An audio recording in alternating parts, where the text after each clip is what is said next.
South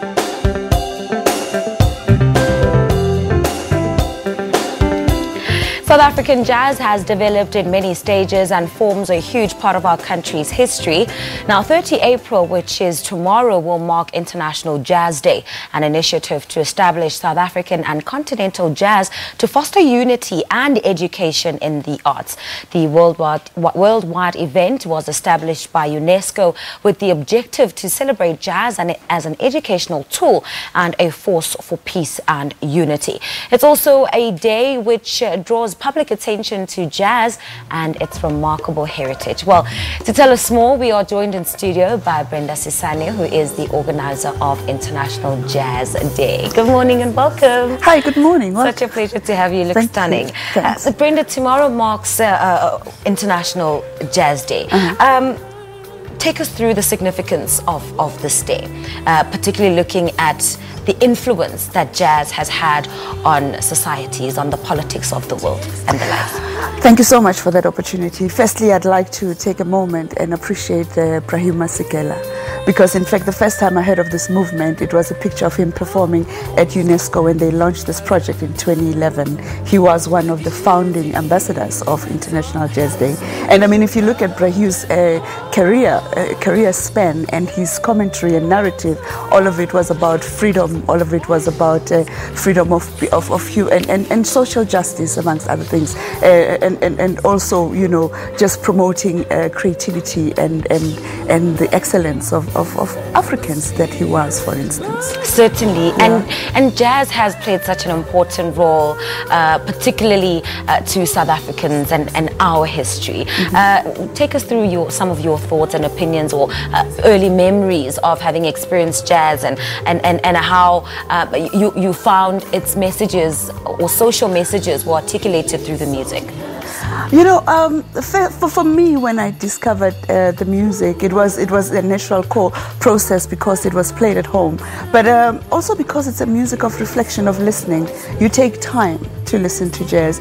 You then get time to engage with its content and its narrative, and that's what struck me first. And through the years, you know, as I grew working in the media and working with music, I actually realized that I liked a lot of what it stood for. For instance, there's so many messages that get loaded in a note, in a lament, you know, in a chant. For instance, you know, song for political reasons, for instance, songs such as Yakalinkomo, Strange Fruit. You know, when you go to read about why that poetic approach to this music, you actually realize that they are addressing the issues of the day in a straightforward and I think what I then got to fall in love with was the fact that jazz musicians by design are also conscious human beings, because the environment lends itself that way.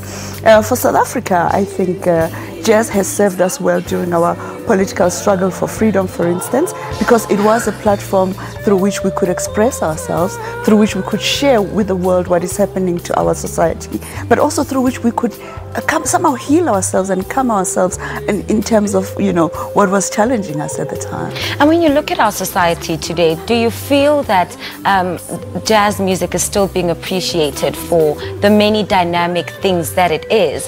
We live in such a fast-paced world where there's an overload of messages everywhere you go.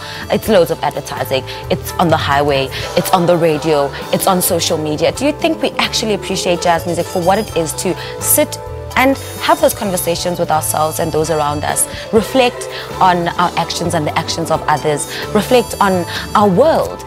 Do you think we really take a moment to appreciate jazz? You know, in fact, I think we do. I do believe that we shouldn't separate ourselves from jazz, because we are part of its genesis. You know, by virtue of the way jazz was formed around the time of slavery, and it was a way in which slaves could find solace, you know, and expression, and remember a place that they knew, you know, before. So, and it basically means at an intricate level we do relate to the music. We find resonance in it, you know, when we listen to it. So it does play a continuous role in that regard. But it's very exciting in the times we live in today.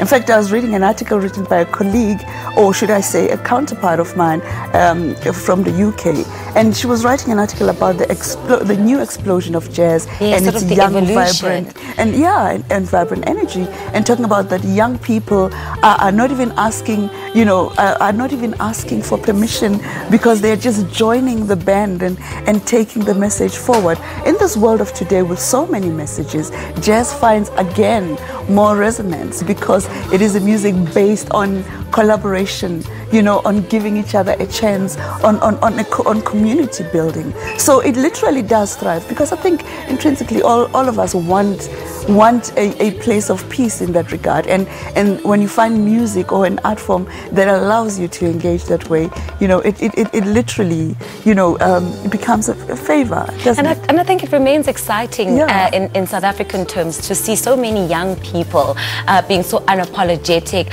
about their art, about their love for jazz. I mean, the likes of Thandiswa Mazwai, Thandi Ntuli, all these young people who are literally making their voices heard through the genre.